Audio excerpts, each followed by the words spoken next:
With that, we're heading into the sports weekend already. Thursday, Sweet 16. Here we go. NCAA tournament. I want to bring in a friend of the show to break it all down because I know he's got a bracket. Not sure if it's busted. Most likely is because everybody's is. Zach Brook with NBC Sports Washington. Zach, thank you so much for joining us. So, Zach, here we go. Tomorrow, I got Florida State, Gonzaga. I got Purdue, Tennessee, Texas Tech, Michigan, Oregon, Virginia. Friday, I got LSU, Michigan State, Auburn, North Carolina, Virginia Tech, Duke, Houston, Kentucky. The Sweet 16 matchup that you are most fascinated with.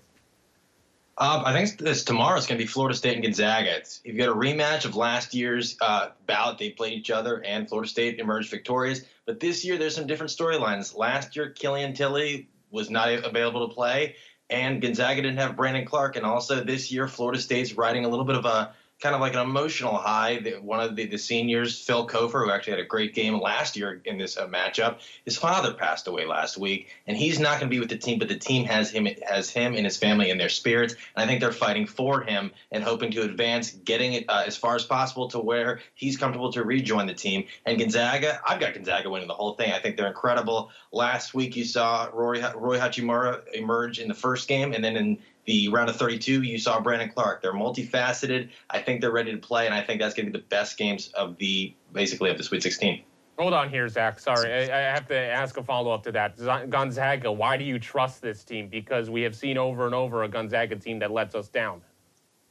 Basically, I think Mark Few is one of the most underrated coaches in college basketball. I think he's been bringing this group to the tournament for the last 20 years, and they've been incredible. They've never won, though, and I think this is one of, if not the best team he's had in a long time. I think you've got a lot of great, you've got a lot of seniors and juniors on the team. You've got Hachimura, Killian Tilly is back. You've got what's his name? Zach Norvell Jr., a couple other guys. Some of the seniors have gone. You don't have Nigel Williams-Goss anymore. Zach Collins has moved on to the NBA, but somehow still, even when they're not getting the best recruits, he's molding these guys into like actual contributors, and it's incredible. And I think he's putting Spokane on the map. I think Gonzaga, if they're not already a powerhouse, I think once they start getting in some top 5, top 4 recruits, I think they're going to be really scary, and you're going to be considering them. You're going to be putting them up on that threshold with Villanova, Duke, and Kentucky. But aside from that win over Duke, which was really early in the season, sorry to keep beating this Gonzaga dead horse here, who have they really played? Because while I definitely agree that the WCC conference is on the up and up, USF was good this year, BYU was good this year, San Diego was good this year, St. Mary's obviously making the tournament. Who have they really played and been able to show that medal against? Well, they did lose the final in their conference tournament to St. Mary's, and a lot of people started counting them out after that. But I just see something in them that I think they know that Hachimura is going to be gone after this year. They know that a lot of their guys, Brandon Clark, he's incredible. He's a transfer from San Jose State. He wasn't even on the team last year, and I think he had 35-plus points last week. He didn't take a single three. So they've got length. And Florida State is probably the longest team that was in the entire bracket altogether. They can match up, they can shoot, they can defend, they can score, and I think they can lock this team down. And also being on the West Coast, it's almost basically a home game for them. They're going to have a lot of their home fans there, and I think this is going to be the closest one. I think it's going to be the most competitive game, and I'm taking Gonzaga to carry on to this Elite Eight. Very nice. Very nice. Okay, Mark Few. We have made a case for Mark Few. I love it. Team that should be on upset alert from these games because I'm watching that Duke game against UCF. And I'm like, oh, there are holes with this team. The team that you're most concerned with getting bounced.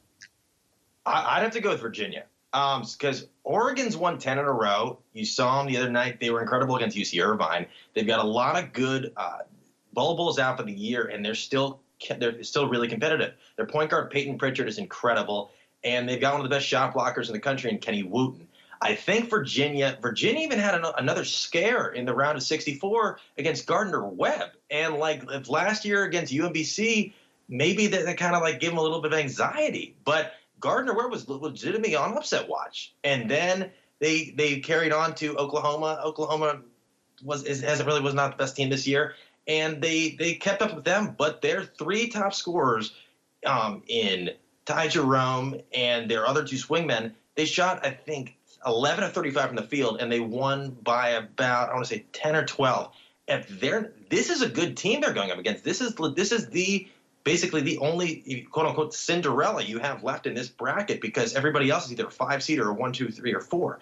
I think they're legitimately on upset watch, and I think they're going to be the first one to go down this weekend.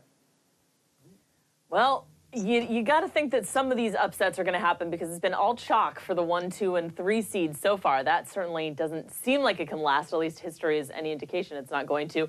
That being said, Zach, who do you think is the hottest team heading into the Sweet 16? Hottest team heading into the Sweet 16, I really like Texas Tech. I'm really impressed with what I see out of their sophomore shooting guard, Jarrett Culver. He's about 6'6". He's averaging about 18 and a half on the season, but he's averaging about 22 in the tournament. And what I've really been noticing out of him is I know he's going to be a top 5 pick. I think he's great. His court vision is impeccable. He can see everywhere. He can see everywhere he's going. He's always faking to the left, faking to the right, swinging it out. And he can score, and he can match up against anybody. I think they're going to be a really tough out, and I think they're going to upset Michigan. Wow, look at that. Okay. Yeah, Michigan is one of those teams. I have a few set of teams, Zach, that you're looking at in the tournament that you can't trust. Gonzaga's one of them. Wisconsin's always there. Purdue's always there. Michigan. And Virginia, okay? Those are the teams that you should never trust, okay? Because they will always let you down. And so, yeah, I can see Michigan and Virginia losing this weekend. Zach, how's your bracket doing? It's doing all right. I had a couple upsets that didn't really go through. I had Yale. They didn't really want to win. I had Belmont, and they put up a spirited effort against Maryland. Dylan Windler, pay attention to that kid's name. 6'8", senior, small forward. He put up 35. I think he shot like 7 or 9 from downtown, and I think he's going to be a legitimate second-round prospect this year. He really excited me. But all in all, there hasn't been that many upsets. The only one you really could have said was basically, I think the most iconic moment so far in the tournament was the UCF miss. That last shot that just rolled out. I think that's been like the most eye-catching moment so far, and it didn't even go in. So I think that UCF team, they kind of exposed Duke. So it's going to be really, really cool to see if they can get it together against Virginia Tech. All right, well, let's switch gears and talk about some baseball, since it's opening day for a lot of teams coming up here tomorrow.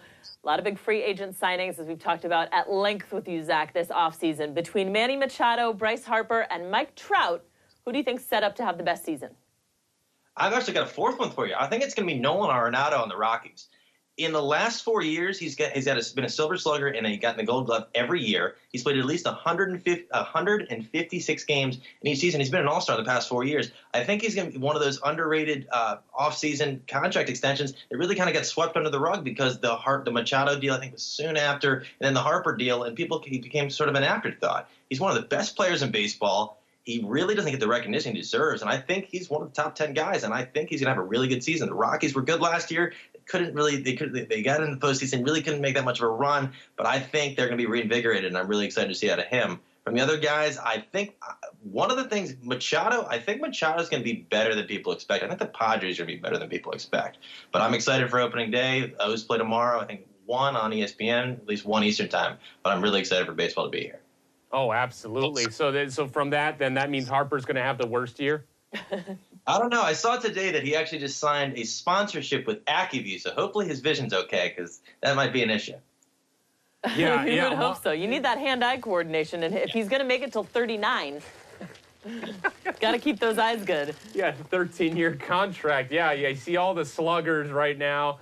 Baseball's funny, because what we do with the other sports, with NBA and the NFL, is that the teams that are going to be there. Baseball is one of those things where it's like you can have the Astros come out and just dominate the season. And so we will not get into the preseason talk of, who's going to be your champion, who's going to be your MVP, any of that stuff. Let's just enjoy some baseball. I know we got the Yankees playing tomorrow, so I'll be tuned into that. Yankees playing the Orioles.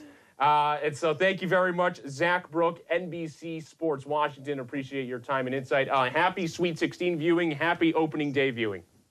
Appreciate it. Thanks. Same to you.